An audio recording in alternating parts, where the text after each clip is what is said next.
واعتصموا بحبل الله جميعا ولا تفرقوا. Hadis ini kelanjutan dari hadis sebelumnya ya, yaitu masih dalam bab hadduz zina, yaitu hukuman terhadap orang yang berzina. Jadi babnya masih bab hadduz zani, yaitu bab hukuman terhadap orang yang berzina. Nah, ini kelanjutannya disebutkan dalam hadis nomor 1239 dan dari Jabir bin Abdullah, semoga Allah meridhoi mereka, ia berkata, rajaman Nabiyyu sallallahu alaihi wasallam rajulan min aslama. Nabi sallallahu alaihi wasallam merajam seorang laki-laki dari suku Aslam, wa rajulan minal Yahud, dan seorang laki-laki dari orang Yahudi, wa mro'atan, dan seorang wanita. Rawahu Muslim, riwayat Imam Muslim. Hadis ini sahih, menjelaskan bahwa Nabi Shallallahu Alaihi Wasallam pernah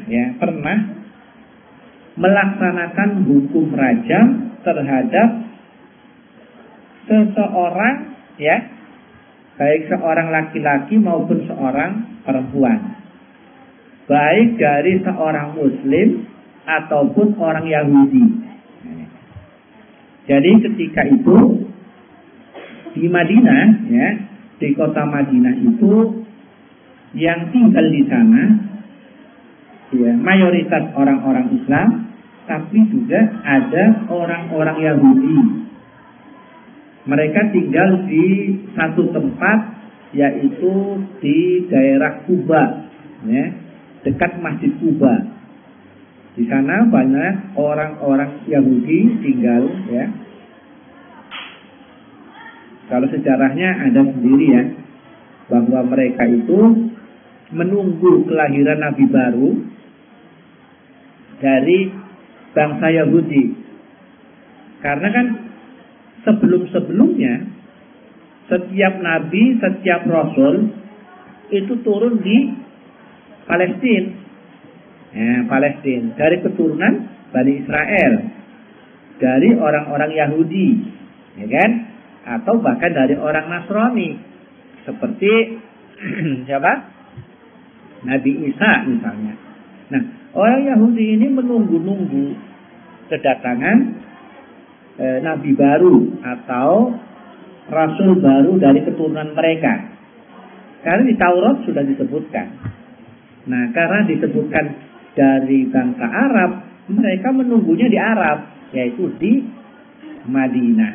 Nah, ternyata lahir di kota Mekah, yaitu Nabi Muhammad Shallallahu Alaihi Wasallam, dan dari keturunan Quraisy, bukan dari keturunan Yahudi, bukan dari keturunan Bani Israel, ya, tapi dari bangsa Quraisy Arab. Nah, makanya dari satu sisi mereka itu sangat kecewa, ya, kecewa sehingga memusuhi orang-orang Islam. Nah itu mereka berkumpul di satu kampung namanya Kuba, ya, 5 kilo, kurang lebih 5 kilometer dari Masjid Nabawi. Kalau dari Masjid Kuba dekat sekali, ya, tinggal jalan kaki. Nah itu perkampungan orang Yahudi. Jadi hadis ini menjelaskan bahwa Nabi pernah melaksanakan hukum rajam, ya, untuk orang Islam juga pernah, untuk orang Yahudi juga pernah. Nah, muncul pertanyaan, lah, kenapa orang Yahudi juga dirajam? Karena, ya, di dalam agama selain Islam, dari agama Samawi sebelumnya seperti Yahudi, Nasrani, berzina juga dilarang dan hukumannya juga sama, dirajam. Nah, jadi kalau hukum asli, nah itu sama, hukumnya dirajam. Nah, yang kedua, mereka tinggal di bawah naungan pemerintahan Islam, yaitu Madinah. Pemimpinnya adalah Rasulullah Shallallahu Alaihi Wasallam. Maka orang non-Muslim yang tinggal di negara Islam harus taat terhadap peraturan-peraturan Islam, ya. Tapi tidak wajib melaksanakan ibadahnya orang Islam, tapi mentaati peraturan-peraturan yang ada yang sesuai dengan agamanya masing-masing.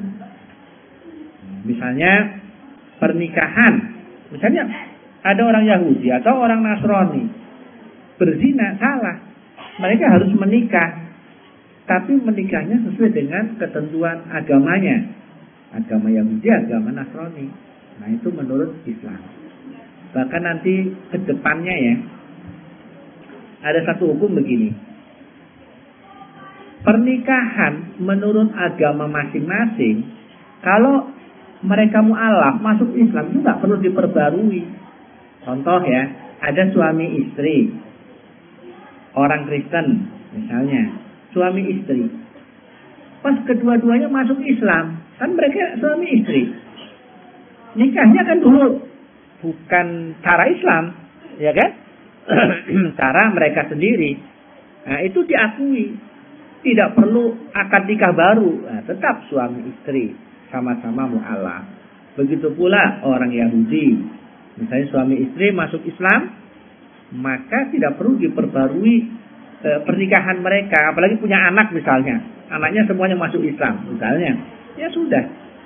Berarti Islam mengakui ya sebuah ritual ibadah yang dilakukan sebelum masuk Islam.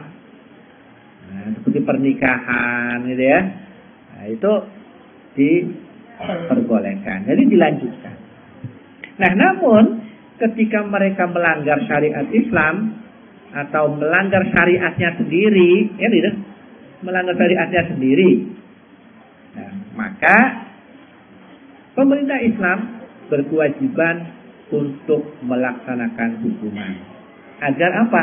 Agar tidak ditiru oleh orang lain dan menjadi pelajaran untuk dirinya. Tidak mengulangi lagi.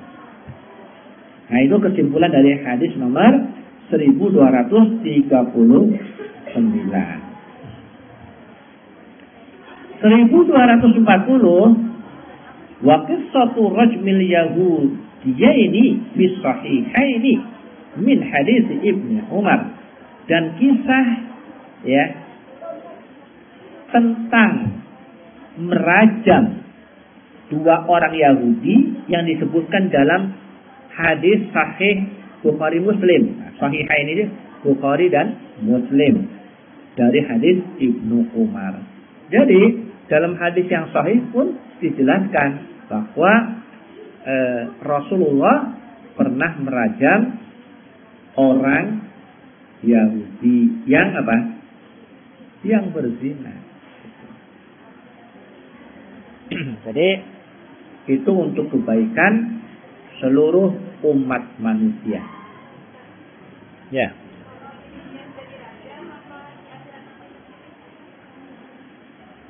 Kalau bertaubat, nah ini sebelum dirajam kan diperintahkan untuk bertaubat, maka taubatnya akan diterima oleh Allah. Itu. Tapi kalau tidak bertaubat, ya, bertaubat kan dalam hatinya ya. Kalau tidak bertaubat, walaupun sudah dirajam, maka tetap akan disiksa oleh Allah.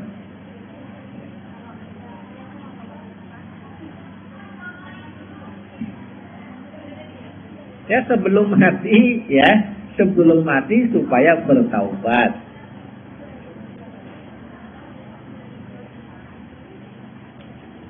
Jadi gitu. Kan sudah bukan dirajam, kan tidak tiba-tiba ada pengumumannya. Akan dirajam hari Senin jam biasanya. Kalau hukuman di sana itu biasanya di Madinah itu biasanya hari Jumat setelah sholat Jumat, agar banyak yang menonton. Kalau hari lainnya kan agak sulit. Biasanya hukuman kayak seperti kisos, potong tangan, ya Ustaz lihat sendiri tuh, kisos, potong tangan itu pelaksanaannya setelah sholat Jumat. Nah itu, jadi udah diumumkan itu. Nanti pada Jumat yang kedua akan dilaksanakan rajam, misalnya ini ya. Kan udah lama harus bertaubat. Ya, jadi banyak waktunya untuk bertaubat. Kemudian hadis nomor 1241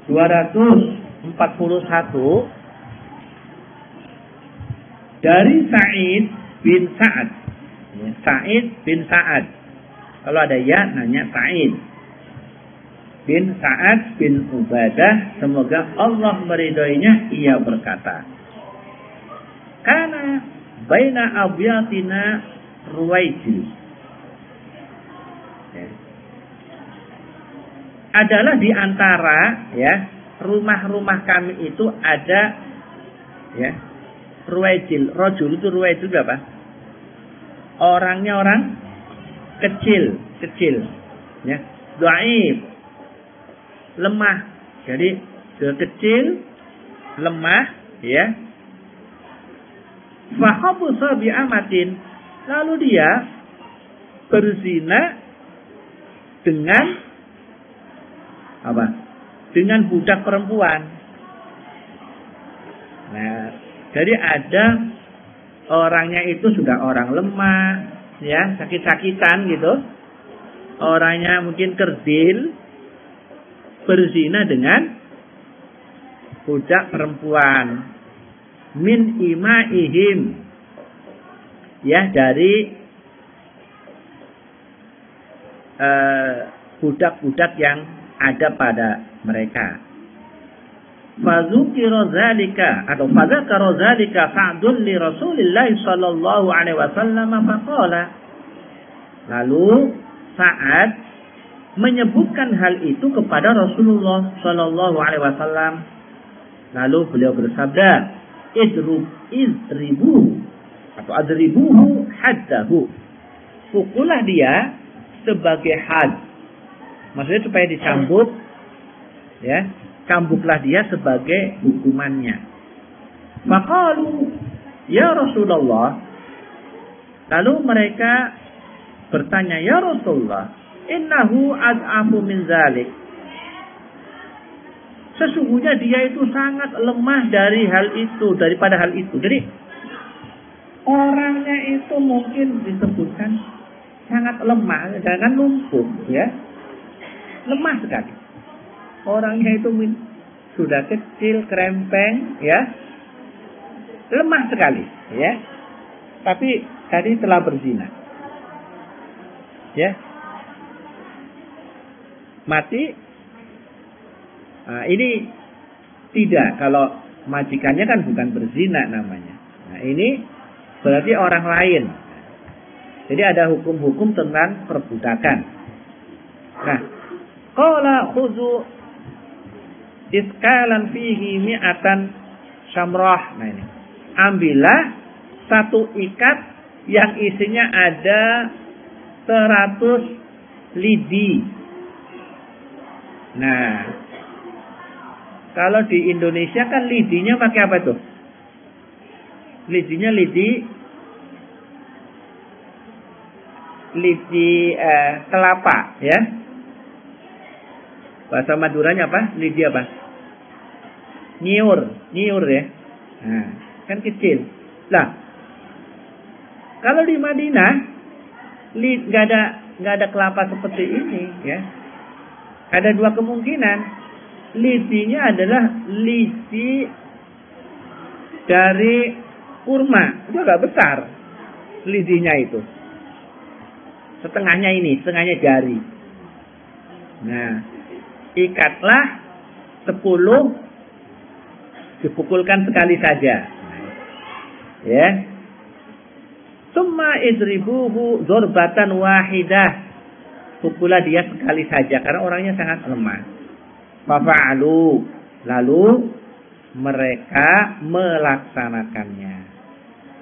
Diriwayatkan oleh Imam Ahmad dan An-Nasa'i dan Ibnu Majah dan sanadnya hasan, tetapi diperselisihkan tentang hadis mausulnya dan keirsalannya. Jadi maksudnya begini, di kalangan para ahli hadis itu ada yang mengatakan hadis ini mausul sampai kepada Rasulullah, ada yang mengatakan hadis ini mauquf hanya kepada sahabat. Tetapi hadis ini ya disebutkan hasan. Jadi hasan itu kan, hadis hasan masih boleh dipakai sebagai penjelasan bahwa ketika pelaku zina itu orangnya lemah, ya, kalau dipukul kan kamu ke 100 kali, bisa menurut akal bisa meninggal, kan bahaya. Maka menggunakan alatnya yang kecil gitu. Nah, yang terpenting dia merasakan sakit dan dia jera, tidak mengulangi lagi. Nah ini maknanya demikian. Dan kebetulan ini statusnya adalah budak ya, statusnya budak. Memang budak itu hukumannya lebih ringan daripada orang merdeka. Jadi setengah dari orang merdeka itulah hukuman terhadap para budak. Tapi intinya hadis ini menjelaskan bahwa sekalipun orangnya lemah tetap dilaksanakan hukuman agar jera menjadi pelajaran. Paham ya? Mudah-mudahan bisa dipahami ya, agar kita bisa menghindari perbuatan zina. Karena sesungguhnya perbuatan zina ini adalah perbuatan yang sangat keji ya. Maka bagi seorang muslim untuk bisa menjauhinya. Makanya Islam mempermudah pernikahan ya. Memudahkan pernikahan dan menutup rapat-rapat jalan yang mengarah kepada zina. Wala taqrabuz zina, jangan kamu mendekati zina. Kemudian misalnya wal yadribna bi khurumurihinna ala juyubihinna, hendaklah wanita itu menutupkan ya jilbab-jilbab mereka di dada-dada mereka, karena kalau nggak ditutup itu bisa mengundang perzinahan. Nah, itu. Dan seterusnya. Jadi jalan yang menuju zina itu ditutup rapat-rapat agar orang bisa terhindar, gitu ya. Pernikahan dipermudah. Misalnya maharnya itu paling murah, itu boleh. Jadi nikah itu tidak sulit, ya. Makanya bagi muslimah pada umumnya, kalau sudah waktunya menikah, sudah menikah saja, ya, nggak usah repot-repot itu. Jadi nggak perlu dipersulit. Kalau waktunya menikah, sudah. Nah, tapi jangan sekali-kali melakukan perbuatan zina. Demikian, mudah-mudahan ya hadis-hadis yang kita baca ini menjadi ilmu yang bermanfaat untuk kita semuanya, agar terhindar dari perbuatan zina. Terima kasih. Mari kita akhiri dengan kafaratul majlis. Subhanallahumma wa bihamdihi.